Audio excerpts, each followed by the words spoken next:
हो गया स्टूडेंट। हम लोग फर्स्ट ऑफ ऑल हम लोग हिंदी की सीरीज पढ़ेंगे आज, ठीक है। हाँ, कोई भी सीरीज पढ़े, हिंदी सीरीज पढ़ते हैं। हिंदी की सीरीज में हम लोगों ने क्या पढ़ा था? आज हिंदी की सीरीज में हम लोग संवैधानिक उपबंध पढ़ेंगे। लिखिएगा, हिंदी भाषा के संवैधानिक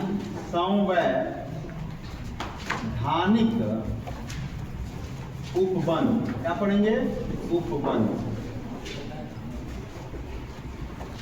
हिंदी भाषा के संवैधानिक उपबंध। आगे समझेंगे कि हमारी हिंदी राष्ट्रीय भाषा है कि राजभाषा है, कौन सी भाषा है, कौन सी अनुच्छेद में इसकी बातें कही गई हैं, ये सब आप की चर्चा की जाएगी। जिसे लिखिएगा, पहले हम देखें और ये हिंदी जो है, हिंदी भाषा पहले नंबर से ये क्या है? राष्ट्रभाषा है। अच्छा, राजभाषा की हम चर्चा करें, फिर इसके बाद देखें ये राजभाषा है, ये कब राजभाषा बताई गई इसको, यही जो है कब इसको मातृभाषा बताएगी। यदि हम राजभाषा के राष्ट्रभाषा कहें तो जो पूरे देश में बोली जाती है, पूरे देश में बोली जाती है, इसलिए इसको क्या कह दिया गया? राष्ट्रभाषा कह दिया गया। राजभाषा माने राज्य के कामकाज, क्या लिखे बाबू? कामकाज की भाषा है, इसलिए इसको राजभाषा कहा जाता है।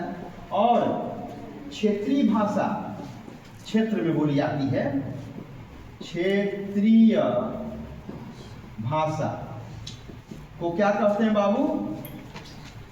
ये मातृभाषा हो गई। यदि हम इसको देखें तो 14 सितंबर 1949 को हमने क्या किया था? इसको संविधान में राजभाषा के रूप में, किस रूप में? राजभाषा के रूप में अपनाया था। किस रूप में अपनाया था? किस रूप में अपनाया था? इसका हमारे संविधान में इसका उल्लेख किया गया है, राजभाषा का उल्लेख किया गया है। और बता दें ये पूरे देश में कब लागू हो गई? तो 26 जनवरी। चलिए ये बाबू, ये इसलिए 14 सितंबर को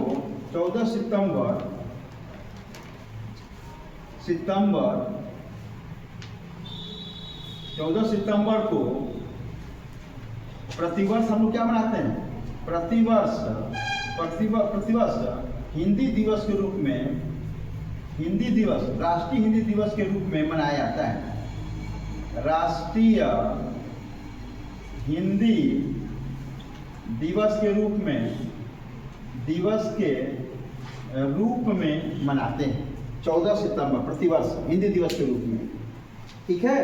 फिर देखें हम, अच्छा ये राष्ट्रीय हो गया, क्या अंतर्राष्ट्रीय हिंदी दिवस के रूप में भी मनाते हैं? हाँ बिल्कुल, अंतर्राष्ट्रीय दिवस में 10 जनवरी को हम लोग अंतर्राष्ट्रीय हिंदी दिवस के रूप में भी मनाते हैं। ओके, जैसे हम कहें बाबू ये 10 जनवरी कब मनाते हैं हम लोग? 10 जनवरी को हम लोग क्या मनाते हैं? अंतर्राष्ट्रीय हिंदी दिवस के रूप में भी मनाया जाता है। हिंदी दिवस के रूप में मनाया जाता है। बता दें पूरे भारत में 26 जनवरी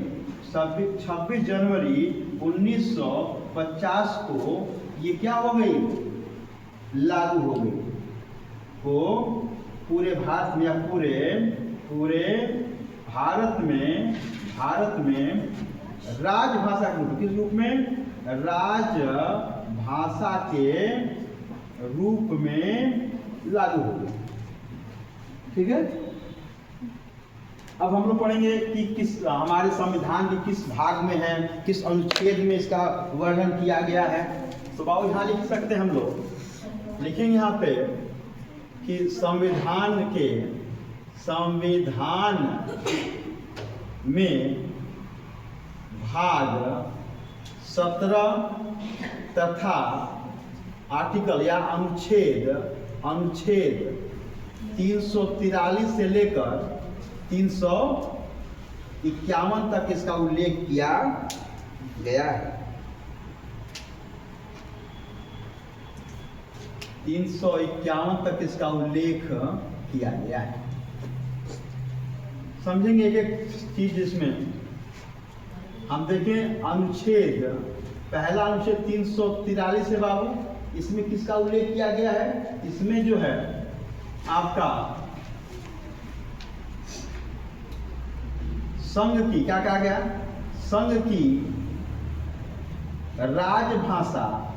राजभाषा क्या होगी? हिंदी होगी। और इसकी लिपि क्या होगी? कौन बताएगा? देवनागरी लिपि होगी। और कहा गया यह स्वतंत्रता के बाद 15 वर्ष तक अंग्रेजी चल रहा था ना। स्वतंत्रता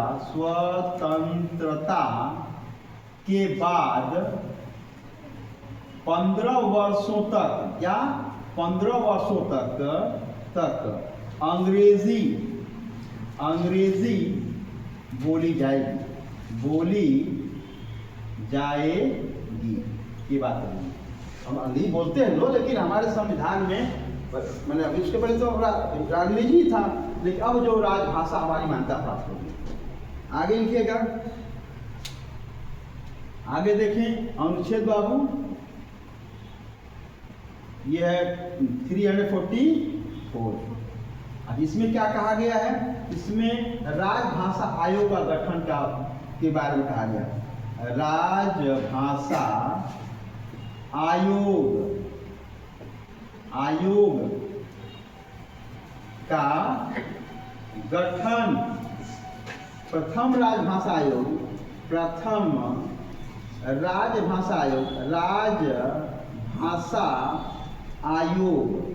कब गठन किया गया? तो 7 जून 1955 में किया गया। अध्यक्ष थे बाबू, अध्यक्ष कौन थे? तो B.G. खेर अध्यक्ष थे। और उस समय राष्ट्रपति कौन थे? राष्ट्रपति कर सकता है। राष्ट्रपति कौन थे?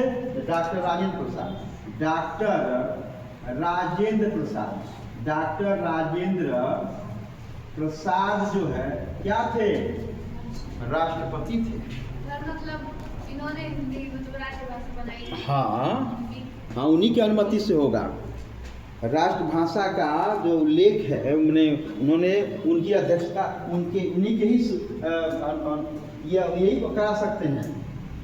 ये जो राजभाषा का उल्लेख जो है अभी कैसे 5 साल या 10 साल के बाद भी इसका समय पर राजभाषा का कोई भी भाषा का जो राजभाषा का जो गठन है वो कौन कर सकता है? राष्ट्रपति ही कर सकता है। बता दें, आगे देखते हैं। क्या ये बात समझ में आया आप लोगों को?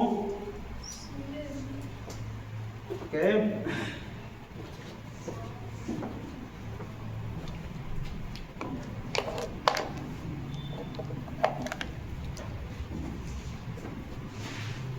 एक बार पुनः हम लोग निकाल कर लेते बाबू। हम पढ़ रहे हिंदी भाषा के संवैधानिक उपबंध। हिंदी भाषा राजभाषा पूरे देश में बोली जाती है। तो पूरे देश बोली जाती है, इसका मतलब वो राष्ट्रभाषा कहलाती है। राजभाषा जिस राज्य में जो भी हम काम काज जिस भाषा में करते हैं उसे ही हम राजभाषा को कहते हैं। और मातृभाषा जो क्षेत्रीय भाषा होती है उसको हम लोग मातृभाषा कहते हैं। ये भाषा हम कब अपनाए थे? हिंदी भाषा 14 सितंबर 1949 को संविधान में राजभाषा के रूप में, किस रूप में? राजभाषा के रूप में हमने अपनाया था। ठीक कह रहा है 14 सितंबर को हम प्रतिवर्ष जो है राष्ट्रीय हिंदी दिवस के रूप में मनाते हैं। 10 जनवरी को भी हम अंतर्राष्ट्रीय दिवस के रूप में भी मनाते हैं। ये अंतर्राष्ट्रीय वाला जो कॉन्सेप्ट है ये भी हमारे देश में पहली बार हिंदी के प्रचार प्रसार के लिए हमने पहली बार जो है क्या किया था? इसका जो पूरे विश्व स्तर पर भी हमारा हिंदी का प्रसार हो, इसलिए हमने पहली बार जो है 1975 में 10 जनवरी 1975 में नागपुर में पहला अधिवेशन किया था या सम्मेलन किया था विश्व स्तर पे। इसलिए उसी दिन से हम लोग 10 जनवरी को हम लोग क्या मनाते हैं, राष्ट्रीय हिंदी दिवस के अंतर्राष्ट्रीय हिंदी दिवस के रूप में मनाते हैं। 26 जनवरी 1950 को ये जो भाषा हमने अडॉप्ट किया था वो पूरे भारत में क्या हो गई, लागू हो गई। अब हम देखते हैं कि हमारे संविधान में भाग 17 में इसका उल्लेख किया गया है। अनुच्छेद 343 से लेकर 351 में इसका बात इसकी भाषा का उल्लेख किया, हिंदी भाषा का उल्लेख किया गया। अब कुछ ये जो आर्टिकल है अनुच्छेद 343 में क्या कहा गया है, 344 में क्या कहा गया है, ये तमाम क्या इसको इरेज कर इधर कर देते हैं बाबू, इधर लिखें, यह चीज इरेज कर दिया जाए। Yes sir. आप चीजों को मनोयोग से सीखते जाइए।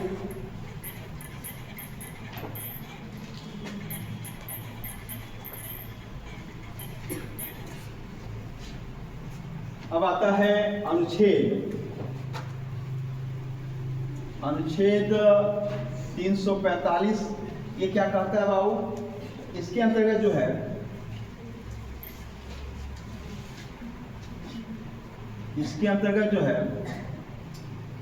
क्या है इसमें, तो राजभाषा का प्रादेशिक या राज्य के भाषा का, राज्य के भाषा का प्रादेशिक, राज्य के भाषा, प्रादेशिक भाषा का उल्लेख है, राज्य के प्रादेशिक, क्या लिखेंगे यहाँ पे, प्रादेशिक भाषा का उल्लेख किया गया है,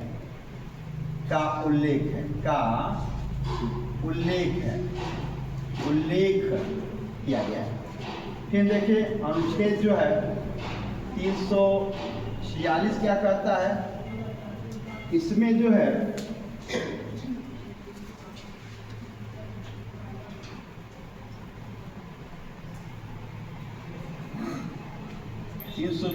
में क्या कहा गया है,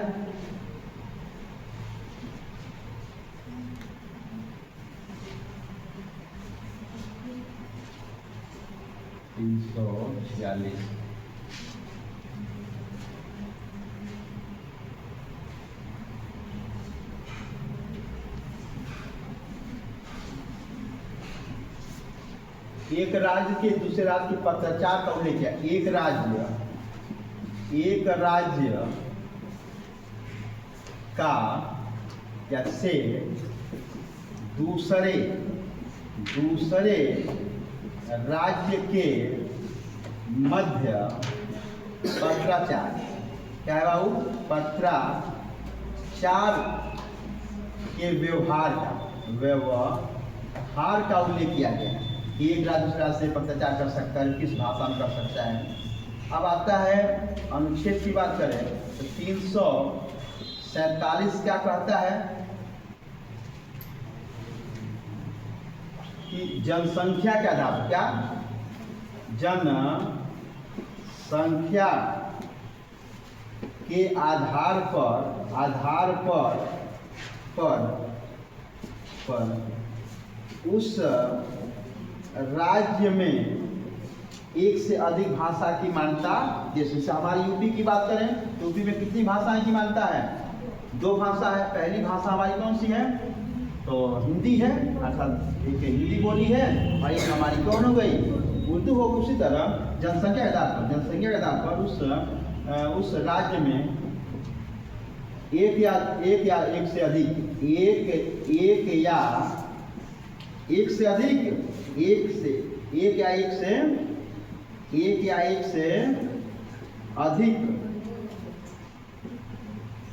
अधिक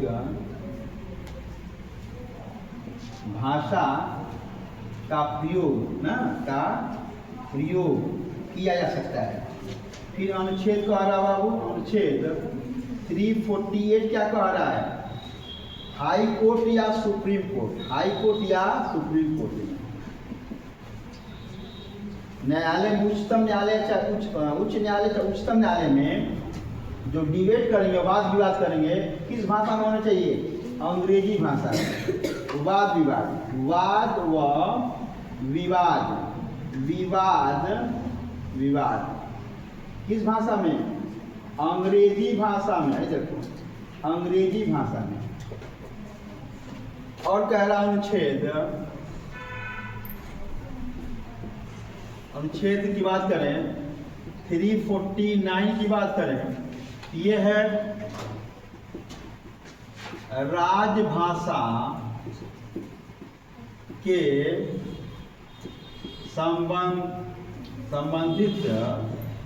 संबंधित क्या है? विधेयक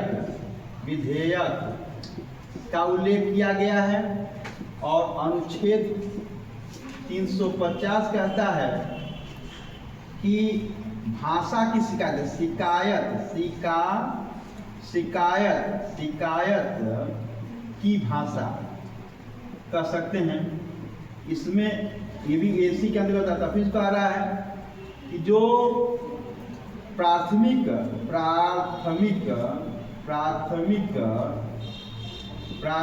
विद्यालयों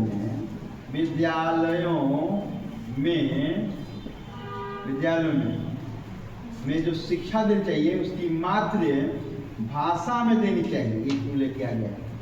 और अनुच्छेद 351 कहता है कि हिंदी का प्रचार प्रसार हमें करना चाहिए। प्रचार प्रसार के बारे में उल्लेख किया गया है, या हिंदी के विकास के बारे में लिख सकते, विकास लिख लीजिए, हिंदी के विकास